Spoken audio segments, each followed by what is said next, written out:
अतिशय रोष या कामाच्या बाबतीत आहे आणि हे काम आता आम्ही चालू होऊ देणार नाही। मला वाटते की अशा ठिकाणी जर कोणाच्या भावना जोडलेल्या आहे अशा लोकांशी पहिले चर्चा करून निर्णय व्हायला पाहिजे। शहरातले जे जनप्रतिनिधी आहेत निवडून ज्या जनतेने दिली त्या लोकांशी चर्चा करायला पाहिजे। काही प्रकारचा आराखडा विकासाचा दीक्षाभूमीचा जाहीररित्या कुठं मांडण्यात आलेला नाही। इवन या ठिकाणच्या प्रतिनिधींपुढे सुद्धा तो मांडण्यात आला नाही। समाजाला विश्वासात न घेता हा प्रकल्प राबवणे मला वाटतं हा एक समाजासोबत एक विश्वासघात झालेला आहे असं माझं यामध्ये मत आहे। दीक्षाभूमीवरील अंडरग्राउंड पार्किंग बांधण्याच्या मुद्द्यावरून गेल्या 2 महिन्यांपासून बौद्ध बांधव व अनुयायांमध्ये असंतोष घुमसत आहे। या विरोधात मोठ्या प्रमाणात पोलीस संरक्षणात दीक्षाभूमीवरील पार्किंगचे बांधकाम सुरू होते। दरम्यान दीक्षाभूमीवर तोडफोड आणि जाळपोळीला जबाबदार धरत बजाजनगर पोलिसांनी 2 दिवसांपूर्वी वंचित बहुजन आघाडीचे शहराध्यक्ष रवी शेंडे यांच्यासह त्यांच्या समर्थकावर गुन्हे दाखल करण्यात आले होते। दीक्षाभूमीवरील चिघळलेली परिस्थिती लक्षात घेता उपमुख्यमंत्री देवेंद्र फडणवीस यांनी मुंबई हिवाळी अधिवेशनात दीक्षाभूमीवरील काम स्थगित करण्याची घोषणा केल्यानंतर पोलिसांचा संचारबंदी सदृश वेढा कमी झालेला आहे। शनिवारी माजी मंत्री अनिल देशमुख, डॉक्टर नितीन राऊत व आमदार विकास ठाकरे यांनी दीक्षाभूमीला भेट देऊन आपली प्रतिक्रिया व्यक्त केली। यावेळी डॉक्टर पूरण मेश्राम यांनीही आपले मत व्यक्त केले। जगप्रसिद्ध जी दीक्षाभूमी नागपूरला आहे त्या ठिकाणी राज्य शासनाच्या माध्यमातून दीक्षाभूमीच्या परिसरामध्ये अंडरग्राउंड पार्किंगचं काम चालू केलेलं आहे आणि पार्किंगचं काम काही लहान नाही। पूर्ण एका मैदानाच्या एका टोकापासून तर दुसऱ्या टोकापर्यंत अतिशय मोठं काम पार्किंगचं या ठिकाणी चालू केलेलं आहे आणि हे काम या परिसरामध्ये होऊ नये अशी सगळ्यांची मागणी आहे।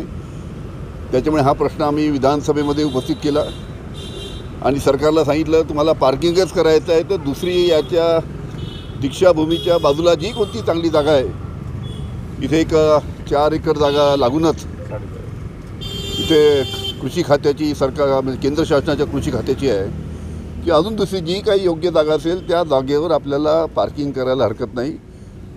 आणि या ठिकाणी राज्य शासनाचे जे पालकमंत्री आहेत आपले नागपूरचे देवेंद्र फडणवीस त्यांनी येऊन स्वतः सर्व लोकांची लोकप्रतिनिधी आणि आमचे सर्व स्मारक समितीचे प्रतिनिधी आणि जे काही प्रमुख लोक आहेत त्या सर्वांची मीटिंग घेतली पाहिजे। मीटिंग घेऊन त्यांच्या सूचना ऐकून घेतल्या पाहिजे आणि त्या सूचना ऐकून राज्य शासनाने त्या पद्धतीची पावलं उचलली पाहिजे आणि जोपर्यंत हे करणार नाही तोपर्यंत हे काम आम्ही चालू होऊ देणार नाही अशा पद्धतीची सुद्धा आम्ही विधानसभेत सांगितलं। म्हणून लवकरात लवकर देवेंद्र फडणवीस यांनी इथे येऊन जनतेच्या भावना समजून घेतल्या पाहिजे आणि अशा पद्धतीने इतकं मोठं काम चालू करत असताना सगळ्या लोकांची चर्चा करायला पाहिजे, लोकप्रतिनिधी चर्चा करायला पाहिजे। बाकी जे आंबेडकर जयंतीचे अनेक नेते आहेत त्या सर्वांची चर्चा करून त्यांनी अशा पद्धतीचं इतकं मोठं काम या परिसरामध्ये चालू करायला पाहिजे होतं आणि त्याच्यामुळे जनतेचा अतिशय रोष या कामाच्या बाबतीत आहे आणि हे काम आता आम्ही चालू होऊ देणार नाही। त्याचबरोबर लवकरात लवकर देवेंद्र फडणवीस यांनी मीटिंग घेऊन सर्वांच्या सूचना ऐकून पुढील कामाच्या बाबतीत नंतर चर्चा करून दुसरी कोणती जागा चांगली मिळते त्या पद्धतीनं त्या ठिकाणी विचार करावा। ते आम्ही आम्ही गृहमंत्र्यांना सांगू की एका चांगल्या कामासाठी या सर्व जनतेनी या लोकांनी आवाज उठवला त्याच्यामुळे अशा पद्धतीनं त्यांना अटक तर करण्याचा प्रश्नच नाही। अटक केली तर अजून आंदोलन होईल पण त्यांच्यावर कोणत्याही पद्धतीचे गुन्हे दाखल करण्यात येऊ नये अशा पद्धतीचे सुद्धा आम्ही विधानसभेत सांगितलं आहे आणि परत सोमवारपासून अधिवेशन आहे त्यामध्ये सुद्धा हा प्रश्न उपस्थित करू।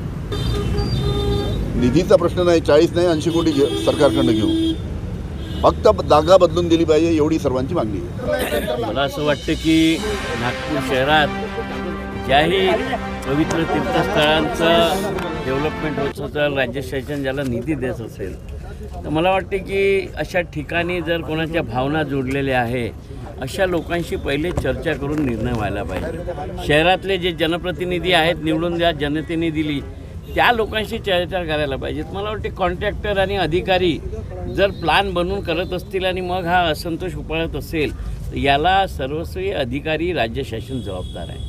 आता भूमिका अशी झाली, अर्धवट काम पडलेलं आहे, राज्य शासनानं स्टे दिलेला आहे, 8 दिवसाचं येणारं अधिवेशन आहे.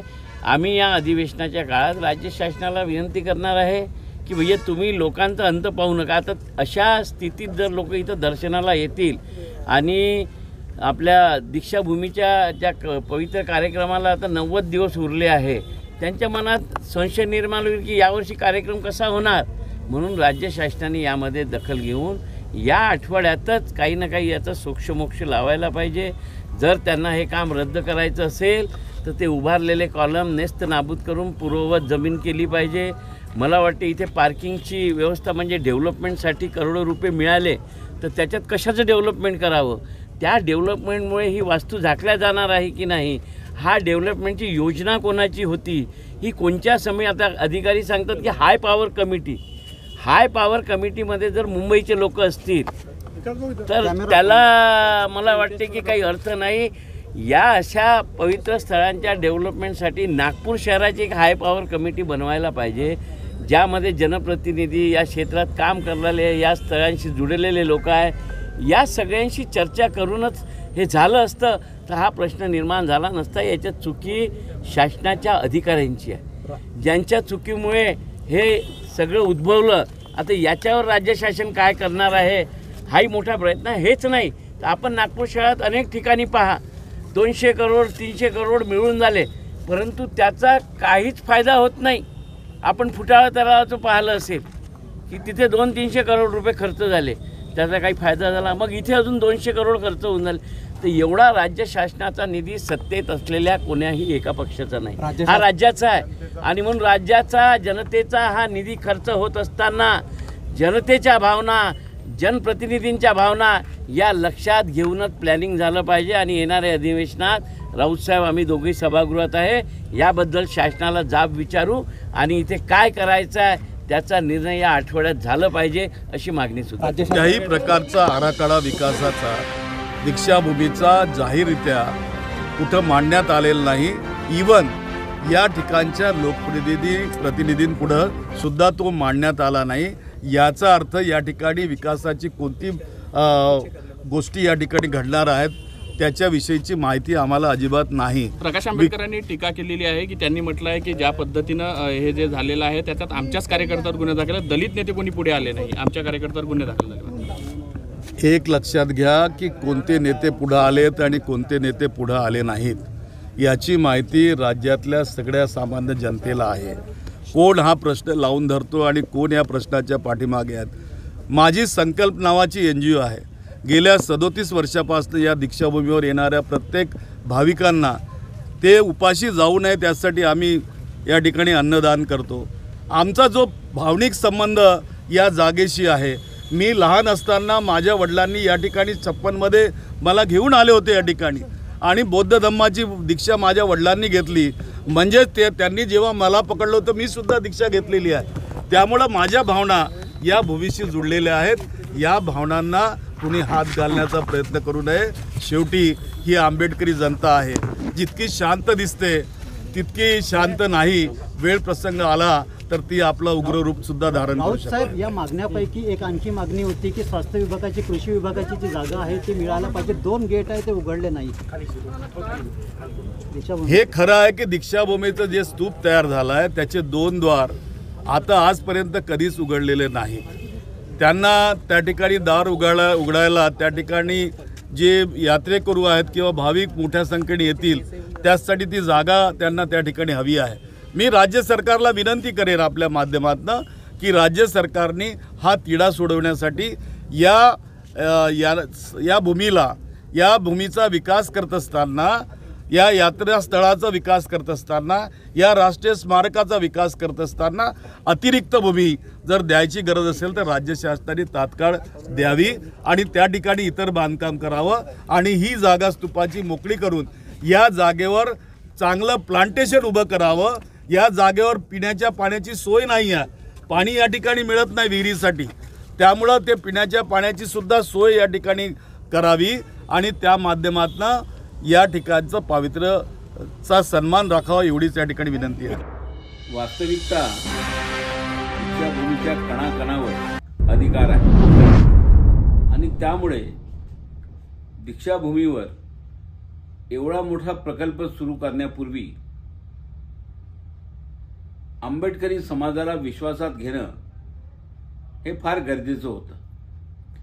एवढंच नव्हे तर NMRDने सुद्धा हा प्रकल्प सुरू करण्यापूर्वी वर्तमानपत्रात जाहिरात देऊन लोकांच्या सूचना मागवायला पाहिजे होत्या.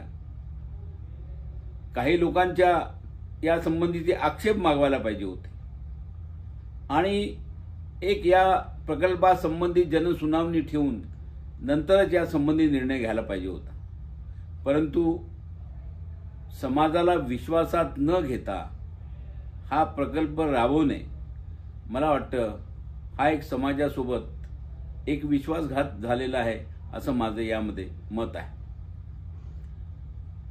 मी या ठिकाणी सांगू इच्छितो की हा जो प्रश्न आहे हा प्रश्न हा कायमस्वरूपी सोडवणे आवश्यक आहे. पार्किंगची जागा जी आहे ती नेमकी अशी जागा आहे की जिथे डॉक्टर बाबासाहेब आंबेडकरांनी 5 लाख लोकांना दीक्षा दिली होती. ती भूमी जी आहे ती एक